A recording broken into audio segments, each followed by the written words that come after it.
Mr. Caporusso, your presentation is about the inclusion of personality in e-learning design. Could you briefly tell us the core concept of your work? Thank you. Of all the features being considered for the design of e-learning tools, personality is among the last, or it's not addressed at all. Our works aim at developing a framework for including personality in the design of e-learning tools, for shaping the information presentation layer and adjusting it online in real time according to the user preferences in terms of psychological attitude, perceptual channel, and user's attitude towards learning. Mrs. Shapak, your presentation is about motivating technical postgraduates to speak a foreign language. How can curricula be redesigned to achieve this goal? To tell you the truth, in spite of the fact that the situation in higher education and technical universities in Russia is not stable, in any way the foreign language is included in all curricula of all specialties at all technical universities. So, if you want to become a postgraduate, you will have a chance of studying a foreign language for at least 7 years. 4 years when you are a bachelor, then 2 years when you are a master, and 1 year when you are a postgraduate. So, generally, every postgraduate in our country has a chance of so-called long life learning in the foreign language. Ms. Guerra, the Open University of Catalonia is an internationally renowned online university. In your opinion, what will be the future uses of digital technologies in education? Well, in my opinion, the digital technologies in the future, like is starting to do now, is going to be used more to connect and to support learning instead of to transmit information or knowledge. Also will be, I think, used for support the knowledge creation or the knowledge building process of the students. And I think that when we talk about digital technology, we have to think that we are talking beyond internet, we are talking about mobile learning, we are talking about 3D virtual environments, and it's growing also the kind of technology that we are going to use too.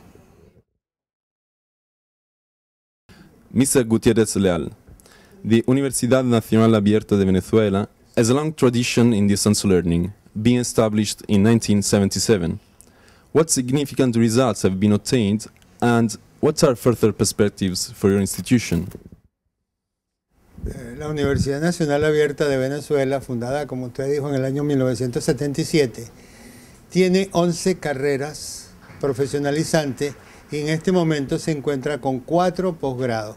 Tenemos cerca de los 250.000 egresados, quizás más, no recuerdo exactamente la cifra, y de posgrado tenemos más o menos unos 100, 200 egresados profesionales en nuestra universidad. Hacemos investigación, especialmente en la maestría en educación abierta a distancia, para resolver los problemas específicos de nuestra modalidad, y en eso hemos logrado bastante. Nuestras perspectivas, tenemos en nuestras manos quizás el futuro de la creación de un sistema nacional de educación superior para nuestro país. 24 sedes nacionales, abarca todo el país y estamos por introducir el uso de tecnologías de alta eficiencia educativa. Ms. Aoki, the perception of Japan abroad is obviously of a country technologically and economically advanced. Nevertheless, it is also a country with strong links to its own traditions. In this respect, how the development and the evolution of ODL in it are being perceived? Thank you very much for a very interesting question. First of all, as you know, Japan is a very technologically advanced society. Everybody uses a mobile phone, and the portable game machines are everywhere. So technologically, we have good infrastructure and we have good usage. But when it comes to the application of ICT in education, I'm afraid to say that we are very behind. The reason is because first of all, I think the major reason is not much of the tradition, but more of the social system. We have a heavy regulation by the government, and which makes it very difficult to do any new initiative. They found lots of good projects, but when the funding run out, the project goes down, it dies. And there are many things like that. And another thing is that the lots of fund will go to the technology itself, but it's very difficult to actually spend money on training and the professionals to be hired for that kind of e-learning. In terms of ODL, the concept of lifelong learning is also very immature in Japan. Many people in Japan think lifelong learning as the old people taking some hobby courses at some community centers. That their notion of lifelong learning. There is not much mature notion of lifelong learning in terms of skilling up for the new the skills and professions, because still pretty much Japan is the lifelong employment society. Once the people are employed in one company, they stay pretty much throughout their life, and the company's obligation is to actually train them. So there are not much motivation by the individuals to actually skill up themselves. So I think that it's a major reason why we are very behind in terms of applying ICT in education and lifelong learning. Ms. Feinalk, you are a guide representative for Latin America. According to you, what should be the most successful tools and policies to be implemented in order to spread distance learning in your region? I will speak in Spanish. Es bastante difícil y complejo ponerse a pensar sobre herramientas y políticas a ser implementadas para poder hacer una buena cobertura en América Latina. Desde ya hay muchos programas que desde hace mucho tiempo tienen vigencia, ¿no? En mi país, en Venezuela, en Brasil, en fin. Pero de todos modos hay problemas diversos. Primero, uno, porque no todo el mundo lo acepta. Segundo, porque los profesores no están capacitados en las nuevas tecnologías de la información. Tercero, porque el desarrollo tecnológico galopa, anda muy rápido, y entonces continuamente el mercado ofrece nuevas y nuevas tecnologías. Cuarto, porque las políticas culturales de todos los países de América Latina, y me atrevería a decir del sur del mundo, no aceptan, no reaccionan, mejor dicho, para los cambios socioculturales en la medida en que estos se aceleran. Entonces, digamos que la educación a distancia se desarrolla, yo hablo más de educación electrónica o de educación virtual, porque esa es la tendencia universal, nos guste o no, pero de todas maneras es así.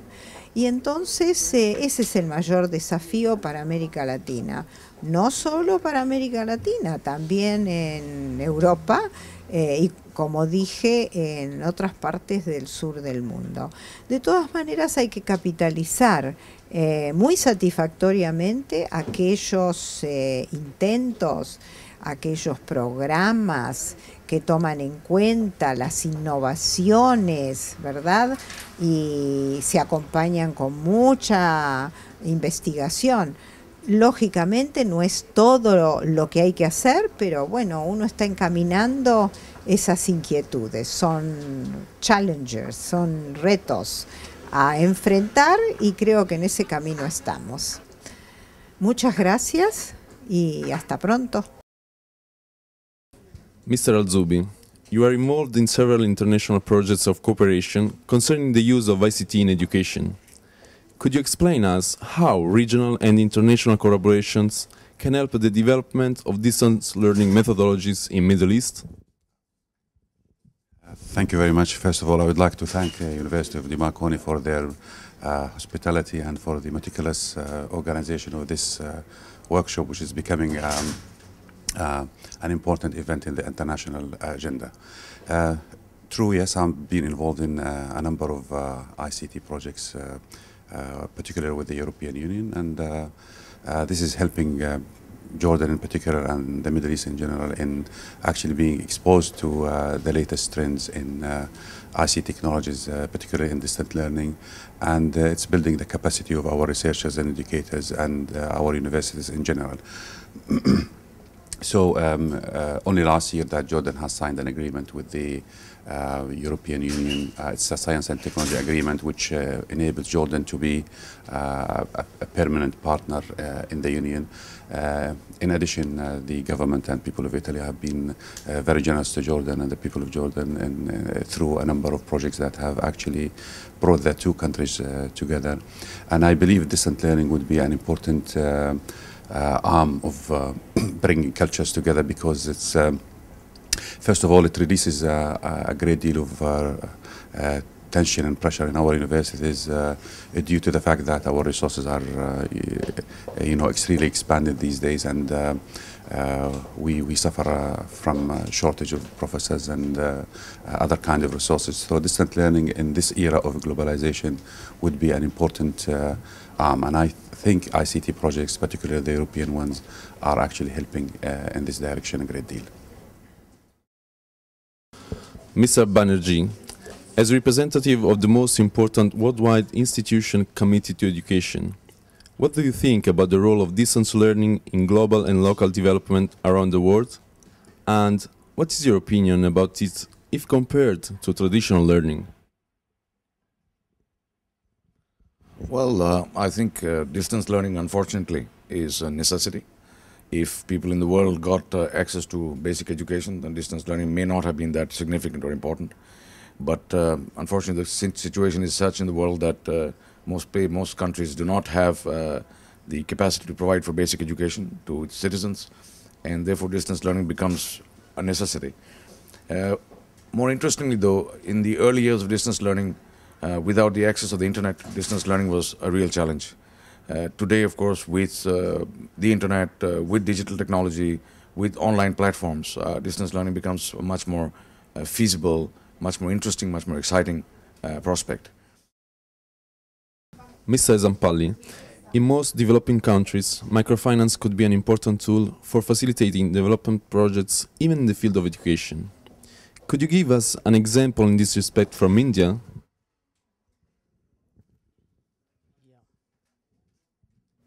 The microfinance is a social enterprise. It is a social development that we can say. And the microfinance is provision of small loans to weaker sections or the poor people to alleviate poverty. The people, poor people were earlier excluded from the bank loans, and now they were included to have the inclusive growth. And as far as the education is concerned, most of the developing countries, the weaker sections, they do not have the education. And in India, if you take the example of India, 80% of the women in rural area, they do not have the primary education, and some of them have up to the 10th standard. And for them, really they need education. And because of the microfinance, now they are taking loans and utilizing for an investment purpose and for a right purpose, and they are buying, some household assets and sending their children for school, etc. And for like that, the education has an important place as far as the alleviation of the poverty is concerned. And the education is the key to individual freedom and the development, which leads to the social development and the economic development. And the education is life. Education is not a preparation for the life, but education is life. So that is the reason to alleviate poverty, and the microfinance is very important, and to develop the economy and to develop the society, and the education to the weaker sections, to the poor people is essential. And education through distance education is very important, because the conventional universities and the conventional system, they cannot provide to all weaker sections, to all people, those who are living in rural areas. And the alternative is the distance education mode, which can provide through its ICTs, that is information and communication technologies, to the rural people. We have seen that the two types of technologies, that is advanced technologies are there and the low technologies are there. And in rural areas, still the low technology, that is the radio technology, audio technology will have been working well. So with the radio technology, the distance education mode can introduce the education to the weaker sections, to the poor people, to have the social development, to have the economic development. Thank you very much.